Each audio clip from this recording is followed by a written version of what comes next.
saying Jehovah. What's going on, YouTube? How you doing? How you doing? First and foremost, man, I want to thank everyone for the love and support. And like I always say, I will always be humble and thankful for everything that y'all do. Thank y'all for the comments, the likes, the shares, or even just subscribing to my channel. I gotta give y'all a big salute, and I love y'all so much for that. Now, before we get started, please hit that subscribe button for your boy. Please hit that subscribe button for your boy. Now, I guess we all know that Karmelo Anthony was found guilty on yesterday. And we also found out late yesterday evening that he was sentenced to 35 years in prison. Okay? As of today, they have filed an appeal, which is a great thing. And I just watched a news conference on a live just a moment ago before I hopped on here, because I want to make sure everything was out before I made a video today, because I knew it was gonna be some some news conferences with certain advocates, certain foundational Black Americans that's out here fighting for Karmelo. So I just want to make sure I get all the information now. I was at the courthouse where the trial was happening in Collin County Courthouse Thursday when it first cracked off, Saturday and Monday.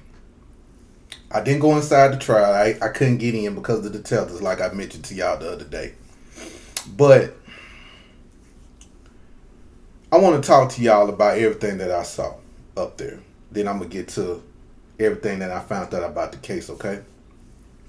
So while I was outside on the first day, you saw the white supremacists and the black people going back and forth. That's normal when you have things like this at a high level, especially when it got something to do with race. So it's always going to be black versus white.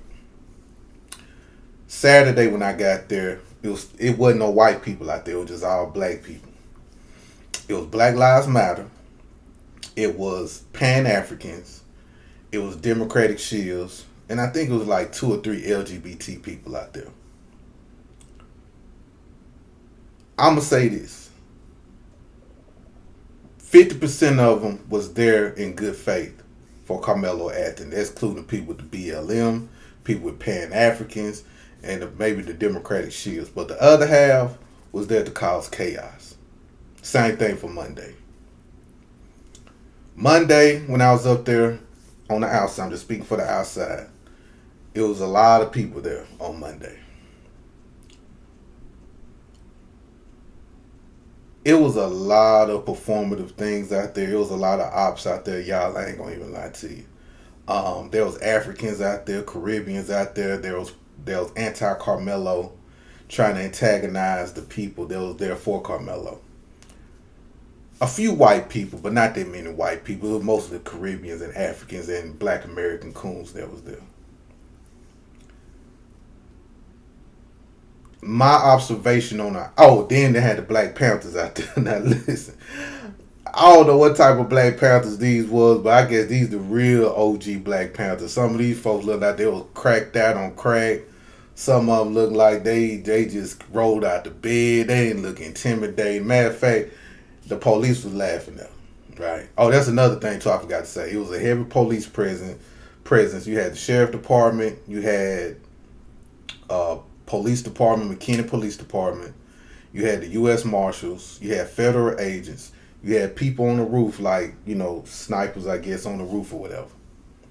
So that was the outside. So overall on the outside, just typical. If you ever been to a protest or to a court hearing where stuff like this happens, that's typical, all right? Now on the inside, I saw the kids that testified against Karmelo Anthony. That was outside in the foyer where everybody else was at. That was waiting to go inside court. A lot of those kids was biracial, black, Mexican, and maybe 2 or 3 white, I want to say. That I saw. And I'm going to say this, and I'm not trying to be negative towards anyone that has biracial kids. If you have biracial kids, please teach them about being black first and not being on the white side. Especially my men that's impregnating these women. These white mothers were just sitting out there, man, y'all, and you could tell they just wanted to see that black boy go to prison. Even though the kids that they was testifying against Karmelo was Hunter, I think that's his name, Hunter, what's his name, Austin, whatever, was the Metcalf boy friend. But still, and yet, you could tell the white mothers that was there was egging this shit on, y'all. I ain't gonna lie, man. I ain't gonna lie to you. And reason why I say we gotta be careful who we impregnate, I ain't gonna lie to y'all. I used to say, you know, if you got mixed kids or whatever, if you got mixed breed babies or whatever, you know, we should love them the same. You know what I mean? But man, if you got mixed breed kids, yo, right now, please teach them to be black first, especially if you're a black person in their life. Another thing I want to say, a lot of our black people move to these white suburbs, to these white areas, including myself. So I'm including myself in it. And I moved out here because of the amenities out here. You know what I'm saying? It was just a lot of stuff out here, you know what I mean? Woo woo. But I'm in a mixed area, so it's like maybe 20% black where I'm at and the rest white, Mexican, and stuff like that. So it's a little more mixed. But even for myself, I had to teach my children about what it means to be black. I never took the nigga out of my child. I never did that, man. I always told my children about white people. Don't trust white people. Even my son, when he was playing football, dealing with these white coaches, I taught my son about the microaggressions, certain passive words that they say to you. You know, the racial. You know how they be kind of racial a little bit, but it be like on that borderline. I taught my son that. I taught him that. I taught my daughter about dealing with these white girls, hanging with these white people, hanging with these Mexicans, hanging with these different ethnicities. These people will turn on you. One thing about my children, they graduated high school now. They did listen to me, and I'm thankful for that. But when we move into these areas, because we make enough money, we want to put our children, we want our children to see a different environment, whatever it is, including myself. So I'm putting myself in it. We got to stop moving to these white areas, bro. Even I'm about to move. You know what I'm saying? I'm about to move to DeSoto or Duncanville. I've been looking at. So I've been looking at some places out there in DeSoto and Duncanville. Same type of lifestyle I would have. Maybe not as much. See, I love to eat, y'all. As you can see, I'm fat as hell. But I like to eat. So it's a lot of restaurants by my house that I'm going to miss. At the same time, I'm going to have to go out to Duncanville and DeSoto. I've been in the process of doing that for the past 3 months. So hopefully I find something that I like out there in Duncanville or DeSoto. Shout out to my people out there. But a lot of these black people move out here, man, think it's safe for their children, but it's not. Especially if you're not equipping your child with the armor of being against white people, being against damn near, man, you got damn near to teach your kids not to like these folks, to be honest with you. That's what I did with my children, bro. I think that was the greatest thing ever. All they hung around is black kids. All they dated was black people. You know what I'm saying? My son dated black girls. My daughter dated black boys. They went to prom with black people. You know what I mean? They hung with black people. They when they have certain little meetups, there's always been black kids, no white kids. I never had white people spend the night at my house. Now I might have had one Mexican now, but other than that, all black children spent the night at my house. No white. But we got to be careful with that, y'all. We got to really be careful, man, moving to these areas, because watching this case, man, and I had to really sit and think. I had to listen to certain podcasters, certain people on TikTok Live, and it all made sense when they said, like, we got to stay in areas where we can see ourselves at. You get what I'm saying? So, like I said, I'm going to move to Dallas County because I'm in Denton County. But it's still a lot of black people where I'm at. I ain't gonna lie to you. It's a lot of black people out here, so I can't front. But anyway, we gotta stay amongst our people so we have a fair chance of winning. There are a lot of black suburbs out here in Dallas, Texas. You know what I mean? Certain parts I didn't know when I first moved here. I didn't have a clue. So, but now I know. I've been here for a while. I've been here for 15 years. And when I really just sat back and watched, I'm like, damn, my kids are already in school. My son got this football career going on, so I don't want to move yet. I just wait till he graduate high school. That's when I'm going to do it. And that's when I decided to do it. But anyway, so during the trial, I talked to everyone that came out the courtroom, and everybody said, you know what, they think Carmelo's gonna walk. That was Saturday, right? That was Saturday, because when I was there Thursday, I didn't really get a chance to speak with nobody. Mostly I was outside just feeling the temperature. But that Saturday, I really got a chance to ask questions, ask people everything. You know, I talked to one of the Carmelo family representatives. I talked to her and she gave me some great information. Like, yeah, everything's going good. Even if he is found guilty, we do have an appeal attorney that's already sitting inside the courtroom. So the day he gets found guilty, the next day there will be an appeal on board, because the appeal attorney is sitting there writing everything down.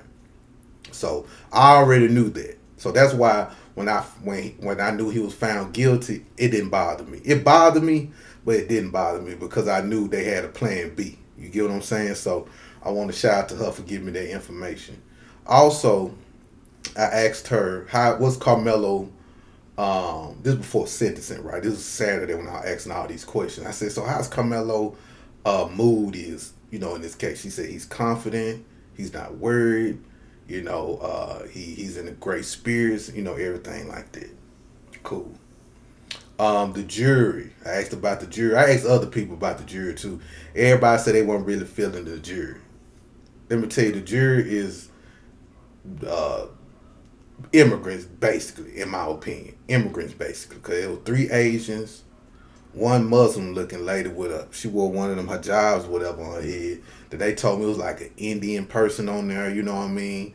All types of people. So when they say an all white jury, they saying people that identify as white mostly. You get what I'm saying? So it wasn't just white people on there. And by them not having any black Americans on there, that's one of the reasons why I think he gonna get another trial, or they not gonna pick that case up and let it be. Another thing that I noticed, they was telling me about, one of the jurors fell asleep. That was on Thursday afternoon. Somebody was there Thursday afternoon. They told me this, or was it Friday? No, it was Thursday afternoon, because that's when he was inside. But he was like, one of the jurors fell asleep and nobody didn't say nothing. The judge seen it and everything. One of the jurors fell asleep doing cross-examination. What else, y'all? I know I'm rambling. What else? So I think that's it for that Saturday, right? Monday. So, Saturday, the prosecutor rested their case. So Monday, I get up there. I get up there about 9 o'clock. So they get out for recess. And I ask questions like, what's going on? Woo, woo. Everybody catch me up on things. And one of the witnesses that the defense brought up turned on him. I think we all know about that. I think that was Carmelo's friend or something that turned on him. That said something totally different. But that's here or there. The main part I want to talk about is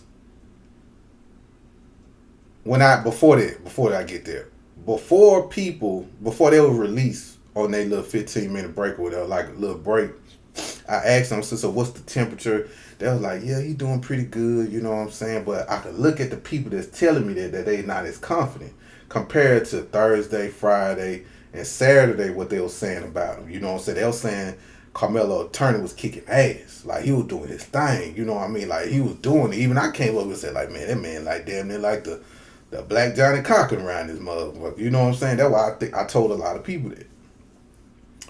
But Monday, so when they went back in after they break, they let them out again for lunch at 11:30. And they're supposed to be back at 12:30. So we all sitting around just chit-chatting, everybody trying to get something to eat. So 12:30 come, they didn't call them in yet, so we still sitting by the trial, by the courtroom or whatever. Second hour comes, so it's like 12. I mean, it was what, 1:30 now. Now around between 1 and 1:30, I see Carmelo's mother and father get up and go inside the courtroom. So everybody thought, hey, we finna go inside. Still, they hadn't let nobody in. So an hour go by. I said, I think they let people in by 2:30 now.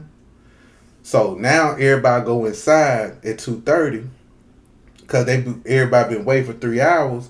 Everybody speculating different things. Some people say they were trying to get Hunter on the stand. Some people say they were trying to, whatever, boy, Metcalf boy on the stand. Some people say they were trying to get Carmelo on the stand. Some people saying that it might be They tried to do a plea deal. All types of things was going on that day. So they go inside about 2:30. I want to say, I don't know, 2:15, 2:30, whatever. 3 to 5 minutes later, they dismissed the case. Not dismissed the case, but the defense said, "I rest my case." And everybody looking shocked, surprised, upset, mad. Like, it was a lot of black Americans that was there that were very upset with the lawyer. The next day, they did their, their deliberations and their whatever. And Mike Howard said we had to say, the prosecutor said we had to say, and we find that Karmelo Anthony was found guilty and sentenced to 35 years. Now, at first I was still taking up for the Karmelo attorney, you know what I mean? But when I woke up this morning, I didn't feel right. I said, nah, he done fucked up. He done messed up. And I honestly believe that he threw this case away. Mike Howard was a good attorney from what I saw in Texas, you know what I'm saying? Everybody said good things about him, all that stuff. But he threw that boy life away. And I think he did it for them white folks. I really, truly do. One thing about white people, they will always look at their own as theirs, regardless how much money you pay them. So today, I found out, and I'm pretty sure y'all heard that he did file for appeal today. Oh, this is another crazy thing, y'all. So, during sentencing, the Metcalf family try to buck up at him and shit like that, trying like, yeah, look at me, look at my face, all that type of shit. You know how white folks get. They escorted Karmelo out, sent him to jail. They said he was distraught a little bit, which I understand. He go to jail. His mother and father did get a chance to see their son yesterday. Was it yesterday or this morning? No, it had to be yesterday. They did get a chance to see their son, right? Which is great. A lot of people put money on his books. They filled it up. They filled up the whole $300. Only thing he got a chance to get it yet. But they did ship him off to TDC, Texas Department of Corrections. So I think he might be in Huntsville right now. So I think they shipped his ass out to prison already, like earlier this morning or something, about 4 in the morning. So they shipped it out. So he's in prison right now at, reception or something, from what I understand. I listened to the press conference today of the advocates. And they say a lot of stuff, man. One of them I know because I did work with her in the community. But she was saying that it was a lot of falseness. The original video is not the video that they showed in the courtroom. They didn't show the full video in the courtroom. What else she say on that video? They fighting for the appeal. His parents are fighting for their child. They not gonna let their child just sit in prison like that. And Karmelo do know that we're behind him. They do know, Karmelo Anthony do know that we standing with him right now. He do know that. That's what she said. He's thankful for that. So long as he knows that he got a lot of foundational black Americans standing behind him and standing with him, I think he will be fine. They got a link. I'm going to put, if I remember, as I'm editing, I'm going to put the link in the description box. It's a change.org site where you sign a petition to lock up Hunter, or whatever that Metcalf boy name. So they trying to get him locked up, so they need 500 signatures. I already put my signature on it, and I hope y'all can put y'all signature on it also. But anyway, somber live. I mean, this is a somber video. I ain't animated or nothing. I'm, still trying to process everything, because that could have been my son in that situation. And what's funny, I talked to my son about it. He said, man, that's messed up.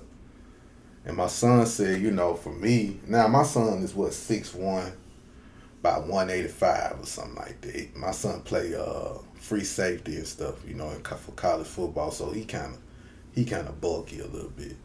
But he mentioned, like, what, Dad, if I was in that situation, I would just fought the white boys. You know what I'm saying? It is what it is. You know what I'm saying? I just would have fought. But he said, that's my decision to do that. He said, but I can't knock Karmelo for stabbing him. You know what I mean? And he said that cause he said that's a big size difference. He said my size, I can handle it. You know what I'm saying? I can fight. So he said, but a person like the size of Karmelo, he said, yeah, I can understand why he did it. But he said I just would have fought and got it over with. You know what I mean? So that was how my son looked at it. But he said, man, that's sad. All his friends feel a certain type of way about it too. So it feels good to see young people saying how sad and messed up it is too. You know what I mean? So shout out to my young black people, man. But anyway, sorry for the somber video. Hope y'all like it.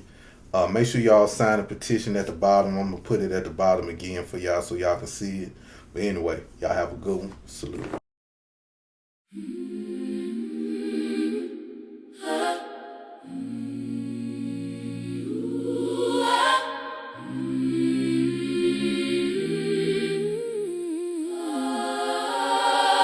When my heart was heavy, when my mind was tired, you walked into my shadows with a quiet fire.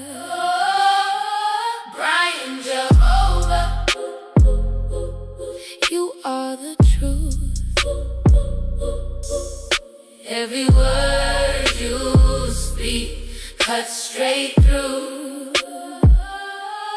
Brian Jehovah, carving my youth into something real, something new. Brian Jehovah, you are the truth.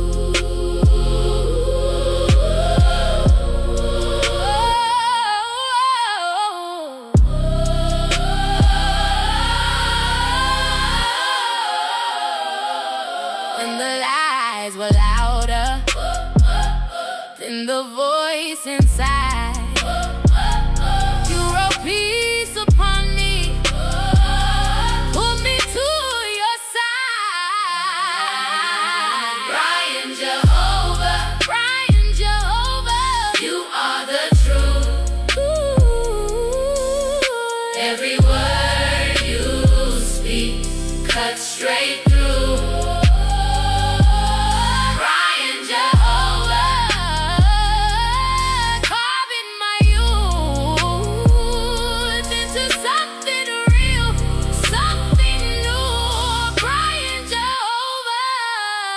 You